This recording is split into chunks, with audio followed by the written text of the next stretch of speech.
welcome to Cactv. This is the newspaper review. I am Woodots Dominic. My name is Ola Olajibo. Good morning. Okay, we'll go on a quick break, and when we come back, we'll take a look at the quote for the day and also the news making headlines. We'll be right back.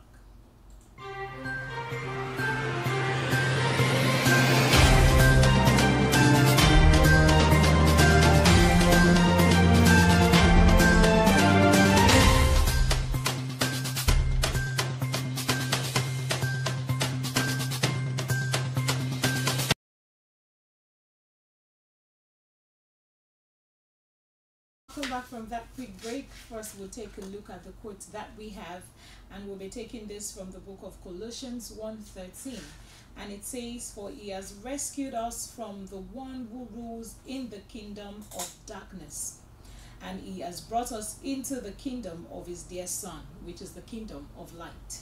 I'll take that again. First Colossians, the book of Colossians 1:13. It says that for he has rescued us from the one who rules in the kingdom of darkness, and he has brought us into the kingdom of his dear Son. Meaning that the Lord has rescued us from every obstacle. The moment he gave himself for us, he has set us free from every limitation, and he has given us life. He has given us a name that is above every other name. He has rescued us from darkness, and he has translated us into the kingdom of light the moment we received him. So whosoever has Jesus as light, whosoever is in Christ is in the light, because he is the light himself. He has saved you from every form of darkness, and he has delivered you. Yes, that's the word from Paul to the Colossians at the time. All right, so this is where we'll go on another break, and when we come back, we'll begin with the news making headlines. Stay tuned.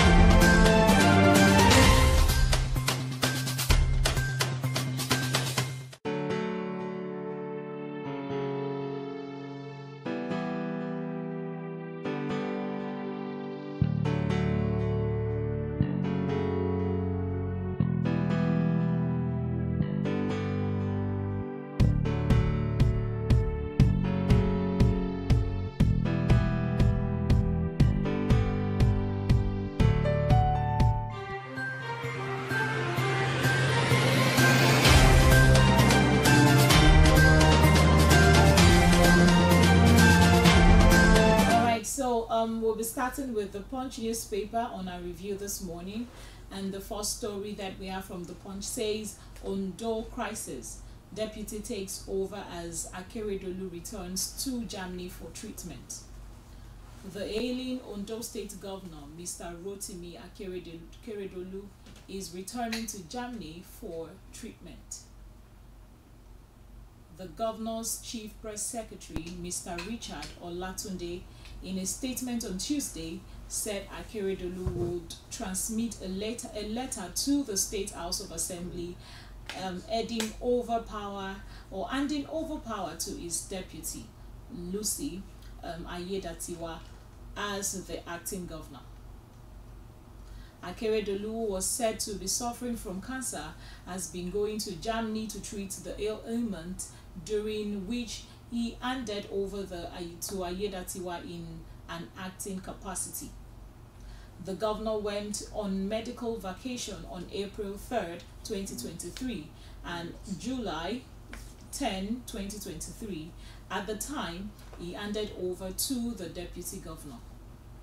He returned to the country on September 7th and wrote to the State House of Assembly informing the lawmakers.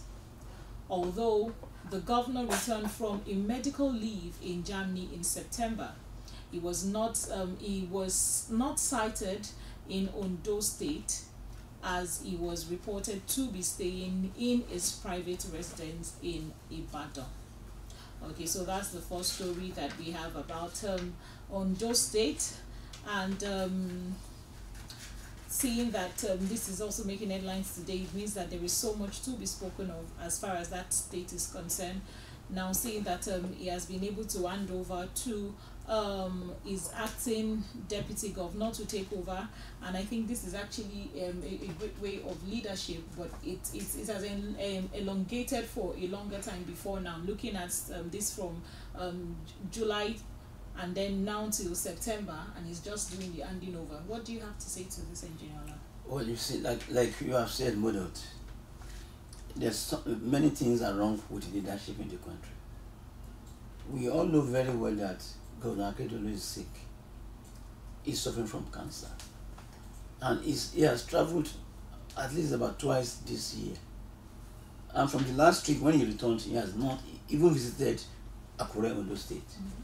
So he's been in his house. So this man is not fit medically. And if you have to go through the proper procedure, he has to resign. Because medically he's unfit. And all this wahala, all these wulabalus that are happening now in Ondo State is because of this corruption. Our leaders are corrupt.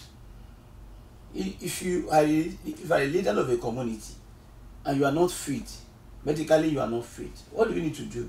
Step aside or resign. Let someone take the position. But because of all this excessiveness, what they see in government posts, they will not resign. They will not say, I'm sick, I'm no longer unfit.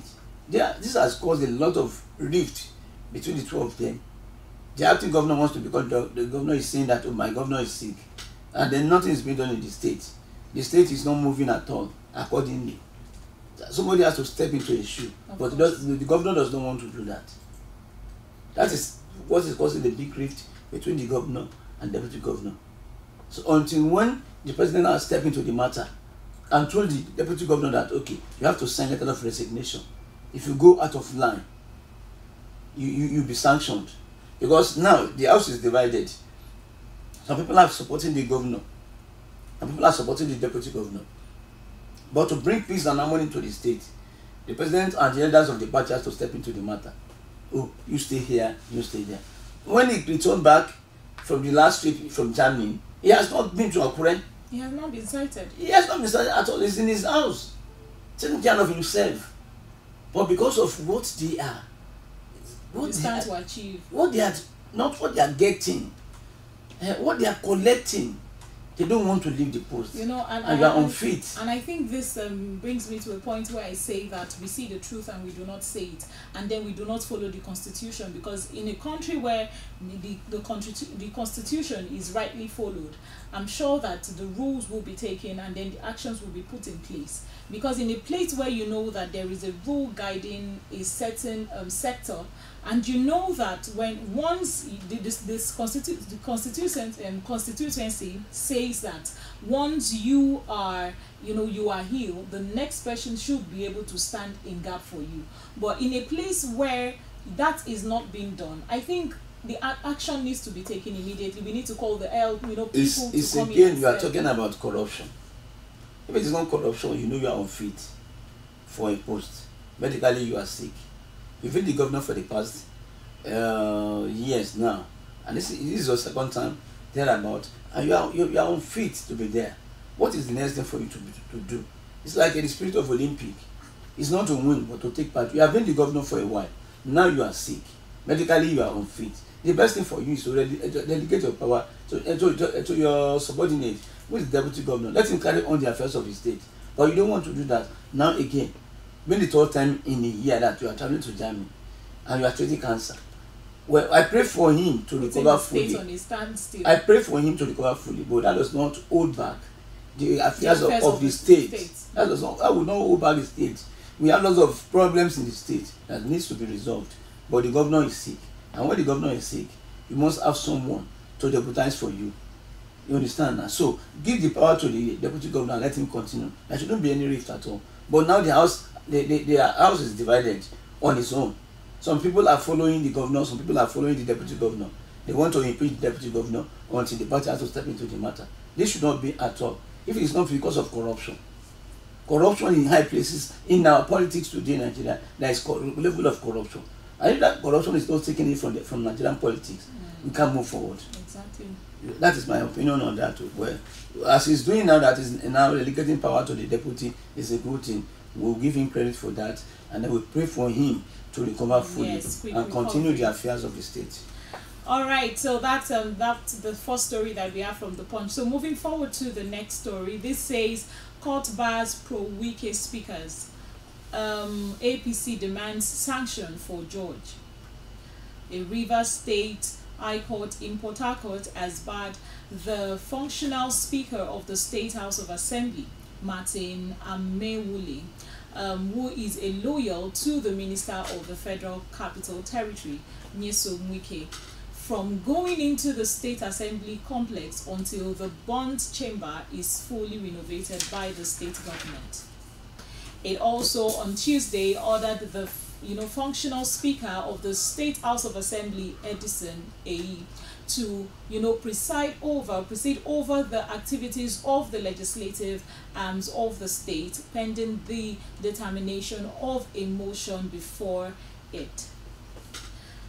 Justice Danagogo gave this order in the expert motion suit, which has the number, and then in which Rivers State House of Assembly was the first claimant, and Edison a second claimant, while Martin Amewule was first defendant deputy speaker.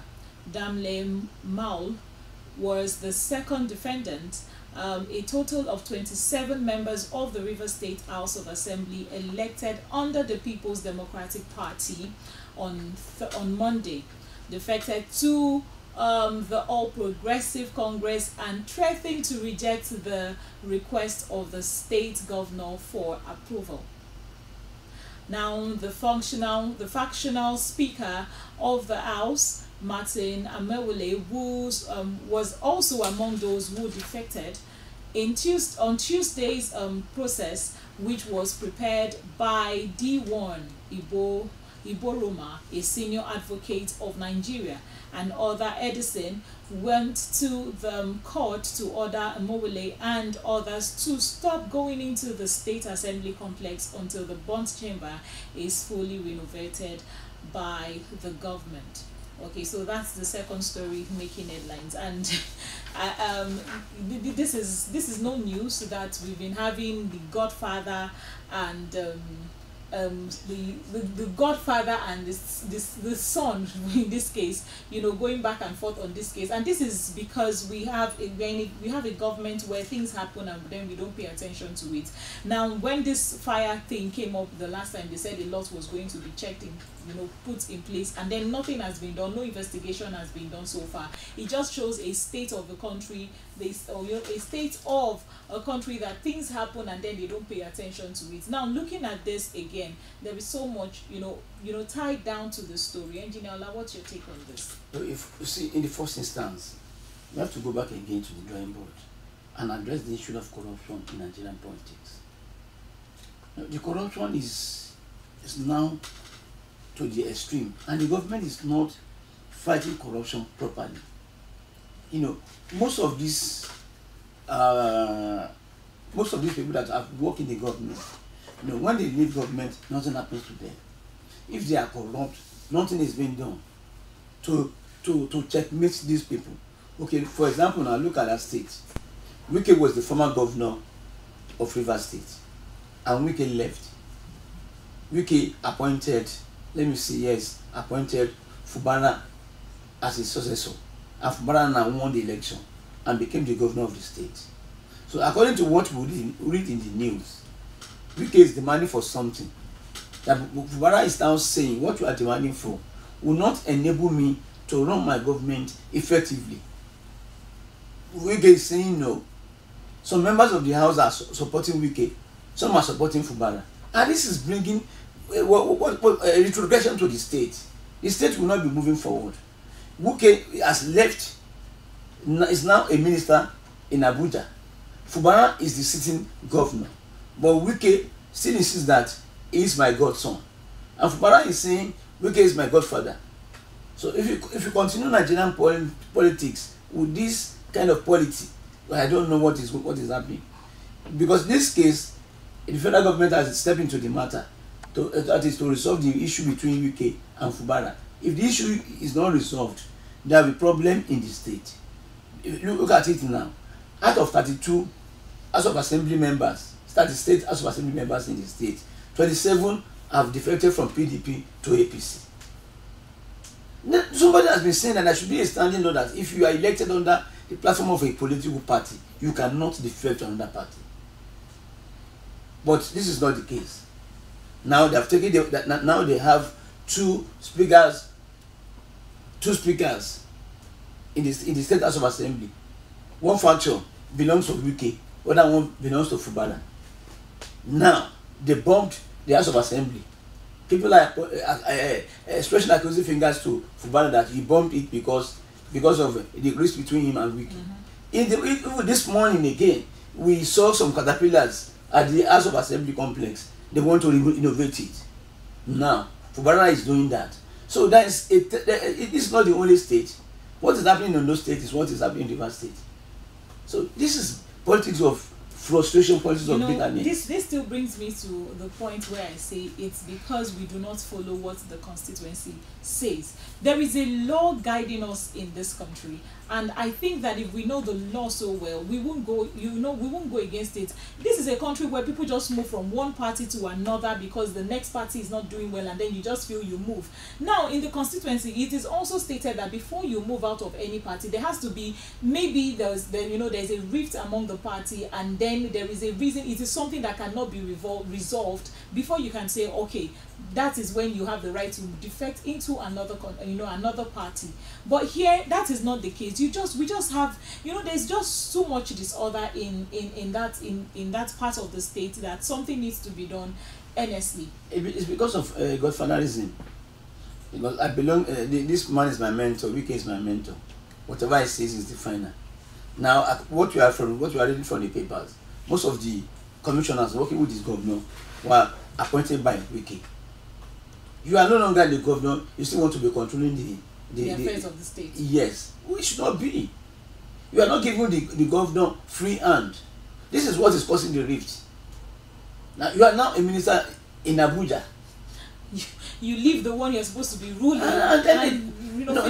This is what is happening in the country today in politics. That's why people are saying, what is the best thing for us to do now? Obasanjo has come out to say that this kind of democracy is not working for us. We are seeing it that every day the governor and the deputy are fighting over what? It's just about themselves. And what they are fighting over is not to benefit the masses. The masses. For themselves. It is for their own pocket. You are the former governor. You will be saying that, okay, the 5% or 10% of the allocation accrued to the state must come to me because I am your godfather. And if that is happening, how will the incumbent governor be able to perform? So you can see it is give and take. You give me, I take it. I take it, you give it to me. If you don't give it to me, I will mobilize people to impeach you. And this still brings me to the part. So which means that we're not talking about voters.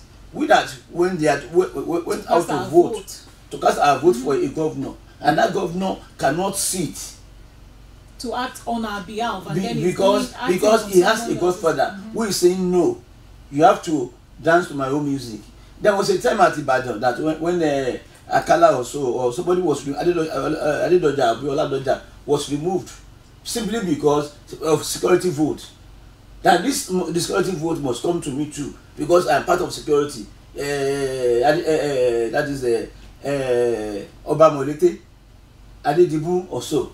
That this vote must come to this vote, security vote. I must partake in it. I must have my own share because I also provide security for the governor. And the governor would honor the regime of Obasanjo. 6 members of the House of Representatives, House of Assembly in the state, they impeached him and put Awakala as the governor. This is still in continuation until, like you have said, until we go back to the proper way of doing things. Nigeria is not the only country in the world. People fight corruption.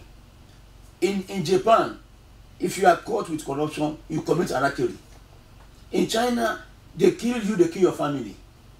But in Nigeria, you go scot-free. You do things and go. That is why this thing is. It keeps repeating itself. Yes. And if nothing is done, for me, I believe if nothing is done as far as this issue from this River State is concerned, other people will follow suit because they feel you can do things and then go scot-free. The moment you become the ex-governor of a state, there's no. You have no business. You have no business with the state again. And you are not just an idle person. You are somebody who has been given a position. Are you the owner of the state?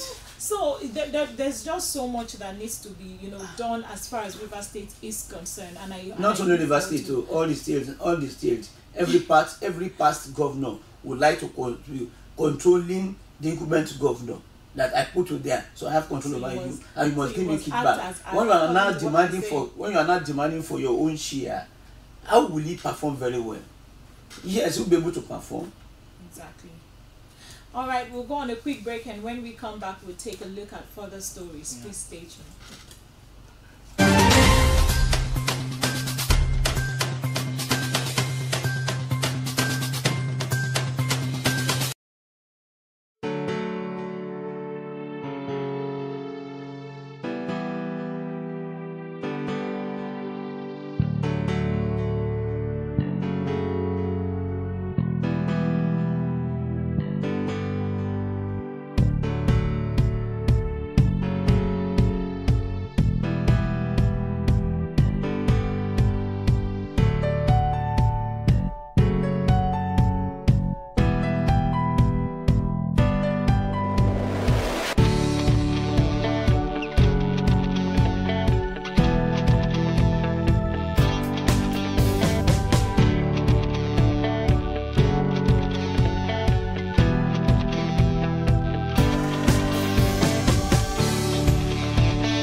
Yes, welcome back from that quick break. Let's take a look at the next story that we have still from the Punch. And this says a 532.5 billion naira budget too small to fight poverty. Minister laments. The Minister of Humanitarian Affairs and Poverty Alleviation, Beta Edu, has said that the amount allocated for our ministry in the 2024 budget was not capable of fighting poverty in the country. The minister stated this on Tuesday when she led officials of our ministry and parastatal under it to defend our 2024 budget before the Joint National Assembly Committee of Humanitarian Affairs and Poverty Alleviation, chaired by Senator Idiat Adebolu. Okay, she also said our ministry was given an overheaded selling of 532.5 billion naira, which represents a 28% in increase over the 2023 budget to cushion the effect of inflation. It is pertinent to note that the 28% increase in the overhead ceiling is not commensurate to the 27.33% inflationary rate in the economy today, she noted. Edu said conversely, the capital budget ceiling was reduced from 3.7 billion naira in 2022 to 1.32831.6 billion naira in 2023, and it represents a 71% reduction. So in 2022 and 2023, there was a 71% reduction. So, however, the patent capital ceiling of 1.535 billion naira, which is an increase from the current year's budget, does not in any way match with the mandate of the ministry's headquarters to shrink poverty in Nigeria. Okay, so now looking at this, I think she actually has a point there. Looking at the budget that we have that came in for 2023 and then the budget that is ahead for 2024. Now, with the current state of things in Nigeria, looking at the state of economy right now, how effective or how realistic is this for her to be able to manage this? Now, I think I also want her to understand that we are all in this country, and we know that even the money that has been allocated to her is not the money that we have per se in our country. It is a borrowed fund. So I think we also need to come to a point where we need to understand that whatever it is, we have to manage whatever is being allocated to us.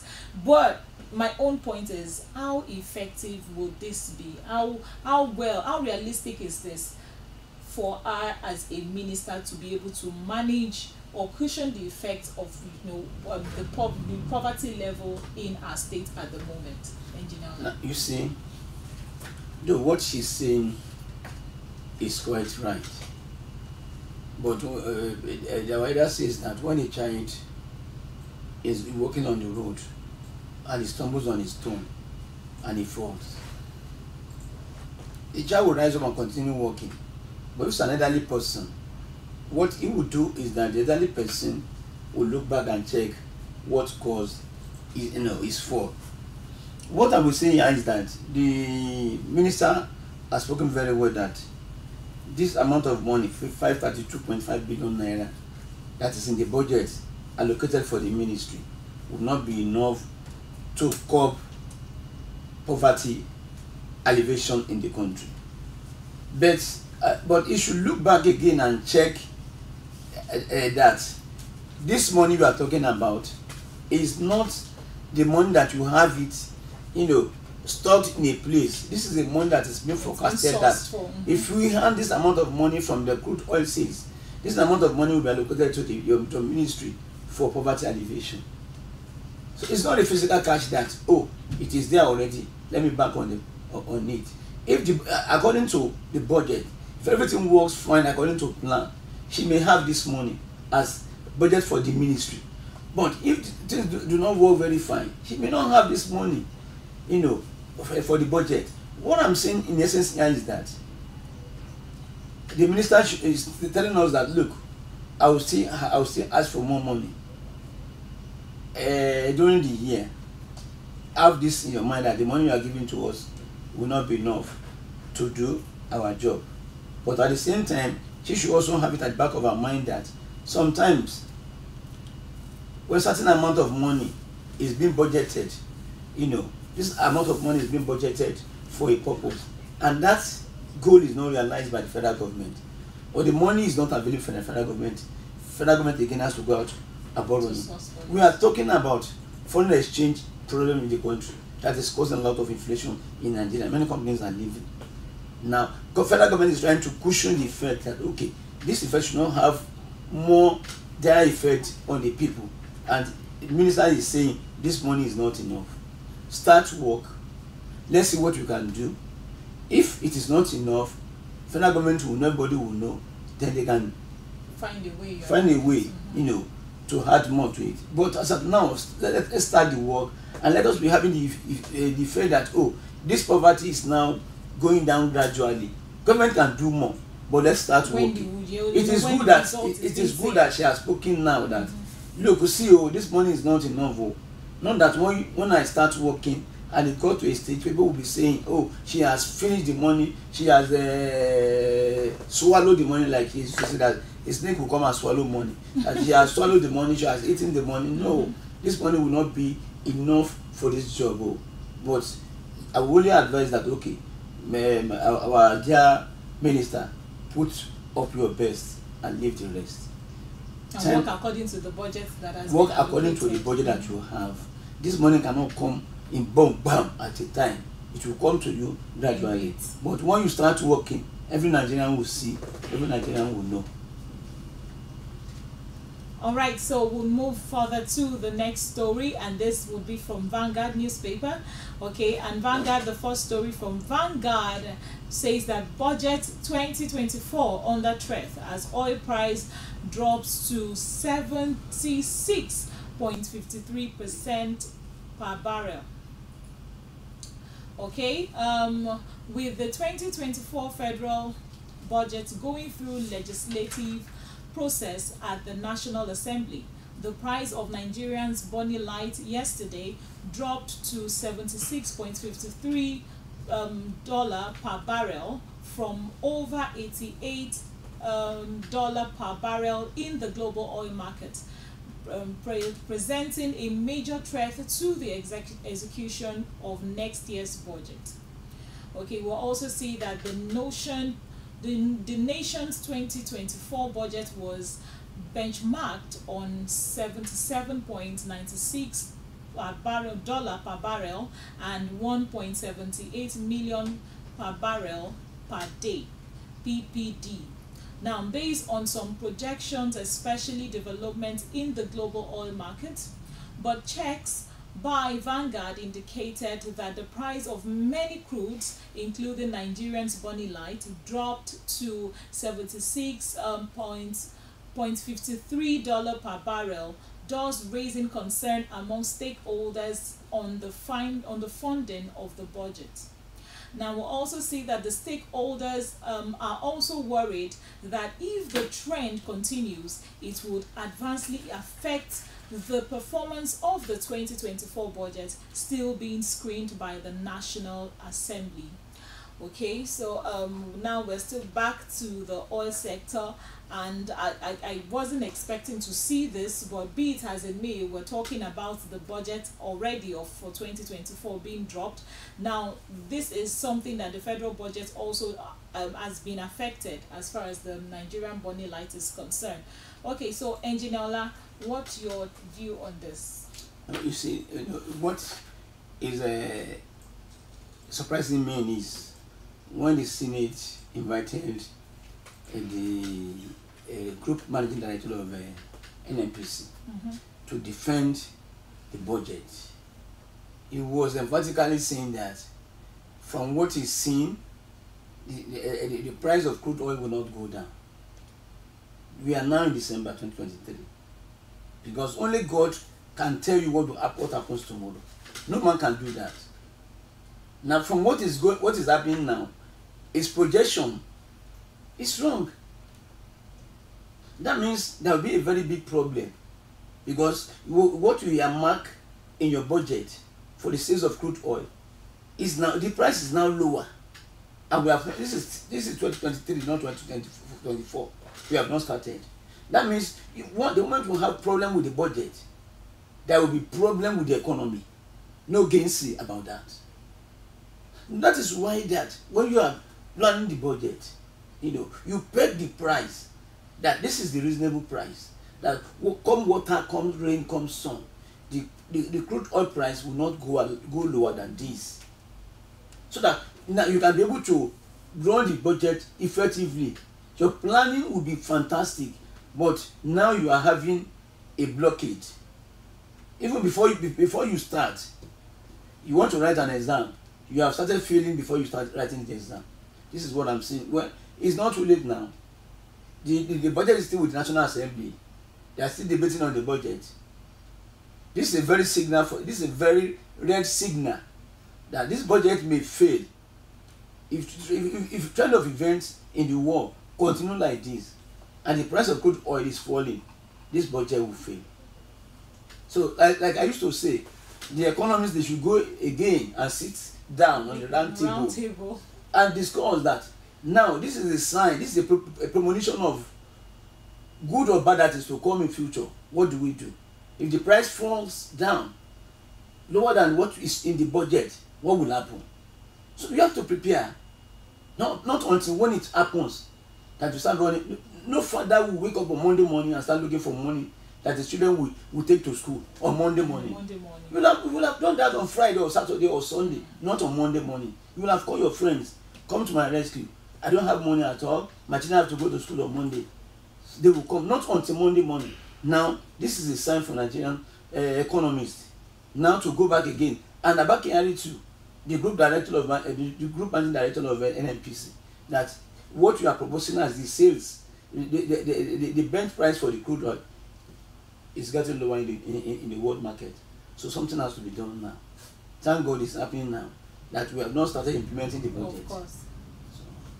All right, so that's it for the first story. So still on Vanguard, we'll take the next story from Vanguard, and this says top Nigerians involved in illegal mining, funding banditry, also terrorism, says Alake.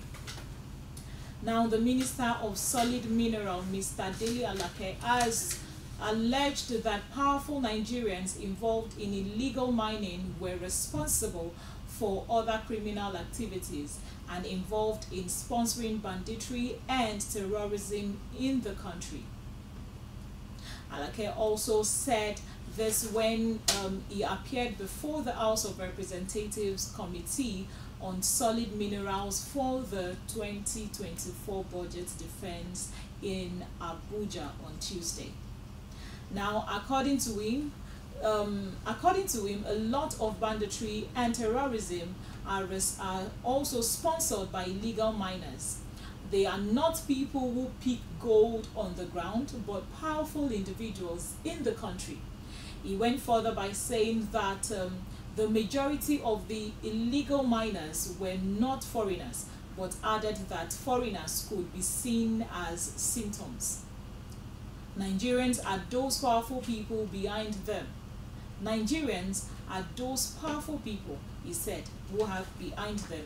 We are identifying them with both nitic and non-nitic means. We have encouraged those petty illegal miners to form cooperatives. Okay, now this last one got me. Those illegal miners, he said he has advised them to form cooperatives.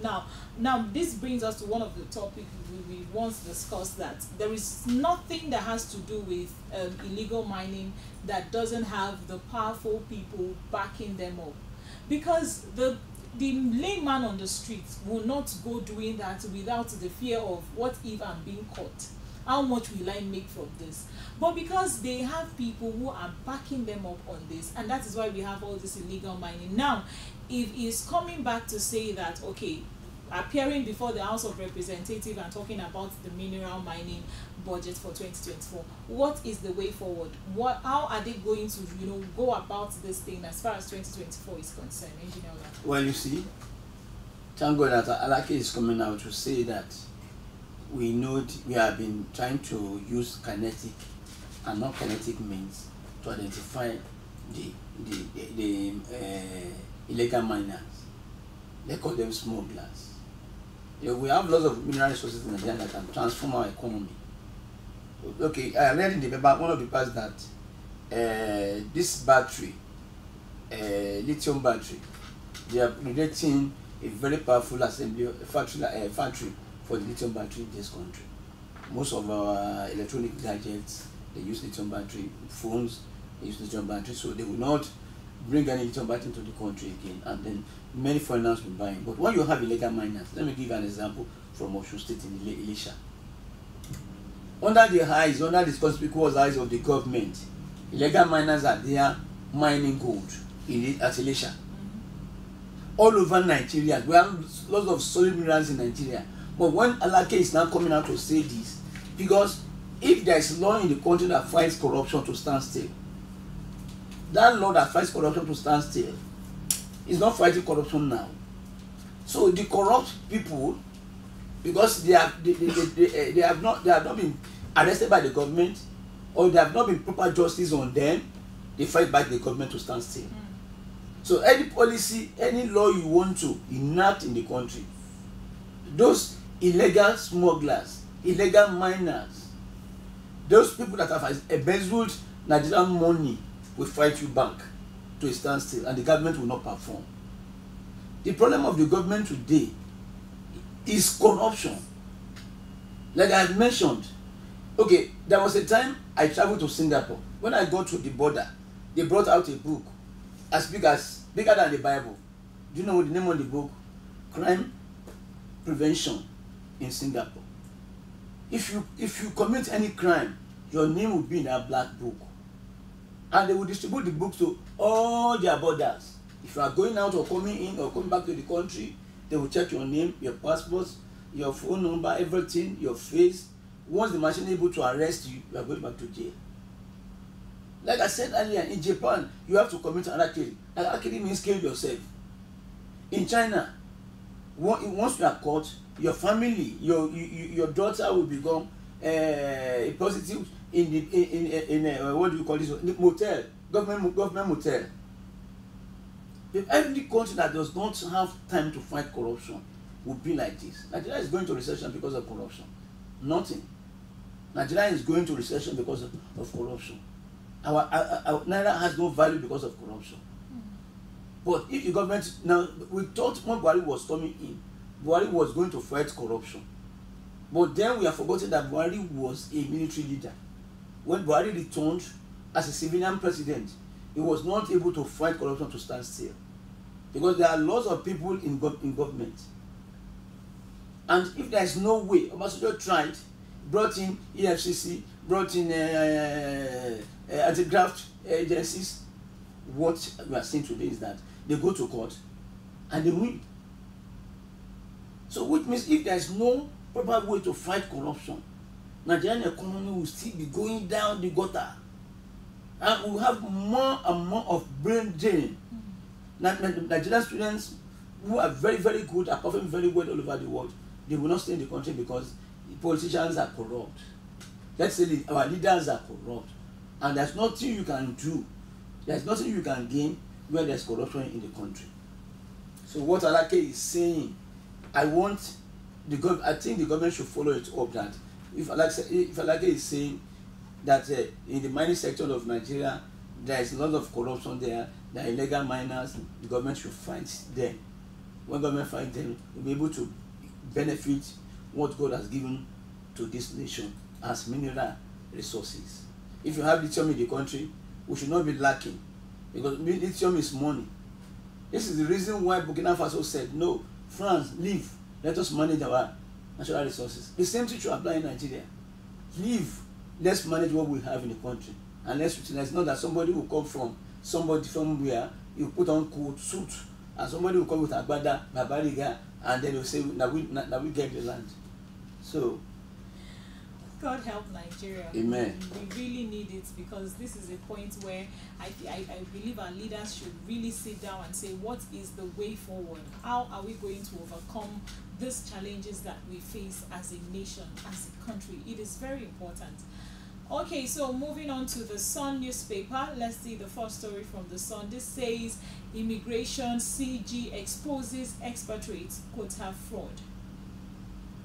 Now, the Controller General of Immigration, CGI, Caroline Wura Ola Adepoju, has warned that if the practice of bringing in and employing foreign prisoners in foreign-owned companies operating in Nigeria was permitted in the past, it will no longer happen under our watch. She handed down the warning at a press conference at the immigration's headquarters in Abuja yesterday. Now, the story went further by saying that the new NIS boss stressed that if there was failure in the aspect of the past, there was a new sheriff in town who would no longer tolerate it. Last week, Wednesday, senators had alleged that prisoners from some foreign countries were working in construction companies owned by expatriates in Nigeria. The senator who were members of the Interior Committee made the allegations during the budget defense of the Ministry of Interior in Abuja. Okay, we'll also see that the chairman of the committee, Adams Oshumole, who spoke on behalf of other lawmakers, frowned at the practice and insisted that the practice must stop.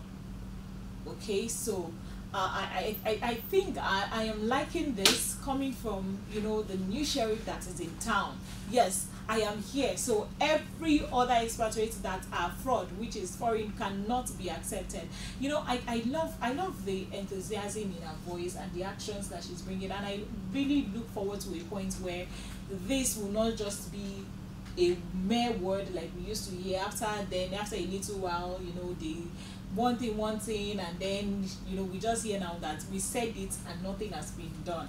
Okay, and also seeing that the lawmakers have also joined forces with her and said that really, yes, this has to be put to stop. It's a good way to start. It's a good way to begin. So, Engineer Ola, what's your take on this? You see, I'm very happy that it is the Senate that told us this, that we have prisoners working in many companies in Nigeria. It's known to the government. It's not a new thing. There are lots of prisoners in Nigeria that are working. Let me give you an example. I watched a movie. It's a movie that was shot on African soil. This company is a foreign company in that country, and there was a kind of riot in that country. Do you know that this company brought out ammunitions with military men that were thought to be, you know, these were ex-convicts, but they were military men.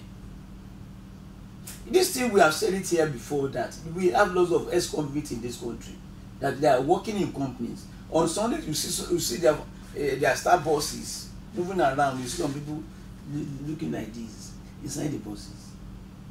There are lots of militants in Nigeria, working foreign militants, that they are decising why the government is wasting away Nigerian students.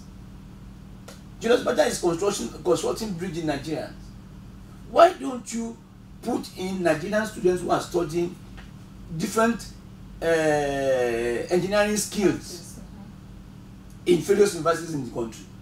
That join Julius Bada. If you want to construct any bridge in Nigeria, you have to give quotas to Nigerian university students who are studying metallurgical engineering, civil engineering, petrochemical engineering, chemical engineering. They must be trained on the job training. And what will happen? They will be able to maintain Nigerian roads and Nigerian bridges. But Nigeria is not doing this. Thank God that the Senate is now telling our dear immigration boss that we don't want to conduct any prisoners working in Nigeria. How can somebody who's supposed to be in prison in your country will come to our country, will work, and you pay him remunerations, and the government of your country will take the money? Yes, it happens all over Asia. I worked in Asia. I know what it's not a lie. It's the truth. From Bangladesh, some people will come to Saudi Arabia to work. The government of Bangladesh will recruit them to work in Saudi Arabia, and maybe their first 3 months' salary goes to the government, or every month, fraction of their salary goes to the purse of the government to run their country. So now, foreign workers are coming, prisoners are coming to this country. They work in their factory, in their farm, and then the remuneration will be taken back to their country. Who is benefiting? Who is losing? So that is why we are saying that, you know, there are lots of corruption, because, and these foreigners, they cannot achieve this without being in partnership with a Nigerian. Not just a Nigerian, but a powerful Nigerian. A powerful Nigerian. God bless you. A powerful Nigerian. So I have prayed that this, our officer, where she's coming from, she has a very strong liver. You know, this is a battle that once she opens the door, there is no going back. Because many powerful Nigerians are involved, and if care is not taken, as she has said this now, maybe they will not, maybe she will not be replaced. I just pray. This is exactly what happened when Kemi Adeosun said, the money that, okay, yes, AFCC has recovered, the money is not deposited in the central bank. I want to see the account, I want to see where the money is. She wants removed. So you see that corruption is what the government really has to deal with in this country. You cannot move forward. Like Jonathan has said, you want to fight corruption, you don't have modern equipment, you don't have technology. Kidnappers will kidnap people on the road. Nigerian security officers do not have drones to fly into that forest and locate their hideout. Are you saying the military do not have money? People don't buy fuel again. They use drone.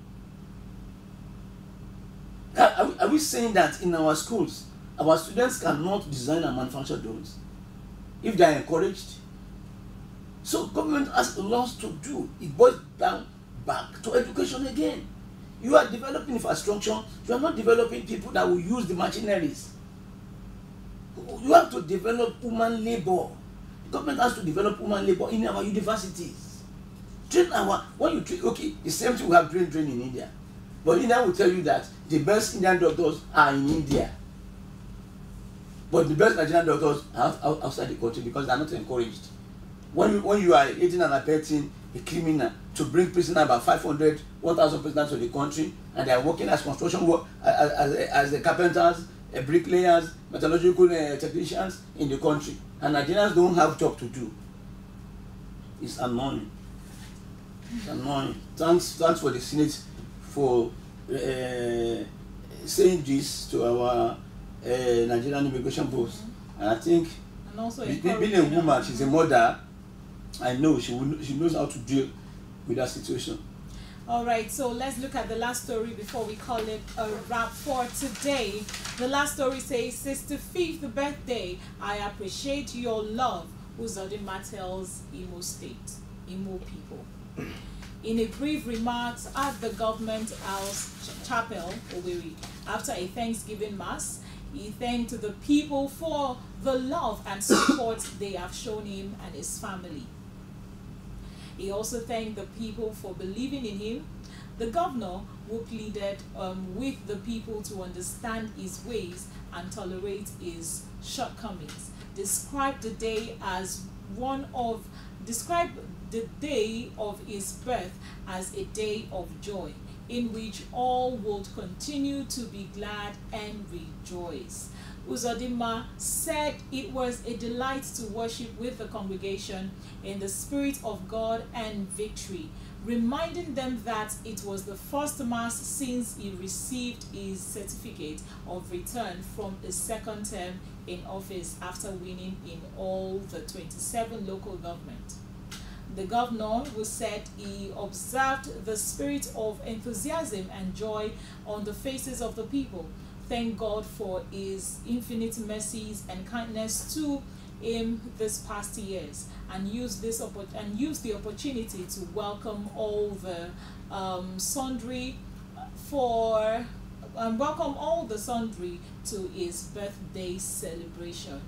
Okay, and using this opportunity to also wish him a very happy birthday and long life. I think he's actually doing well for the state, because so far people have been, there's been good comments about him, and then he's one who also appreciates the people. Well, for me, it's happy birthday to you, and keep up the good work and keep doing the things that you do, and we pray that God keep you in good health and help teach him to continue to do the right thing, because that's what matters. Don't get carried away by the things that are happening, and then just overlook the people that you are there to serve. So Engineer Ola, what's your last take on this? I follow your part. Don't know. Happy birthday to you. All right, and this is where we call it a wrap for today. Thank you so much for being a part of today's newspaper review on CAC TV. This is how we do it till we'll come your way, same time, same station. Remain blessed, and remember, be Nigeria, Bye Nigeria. Bye.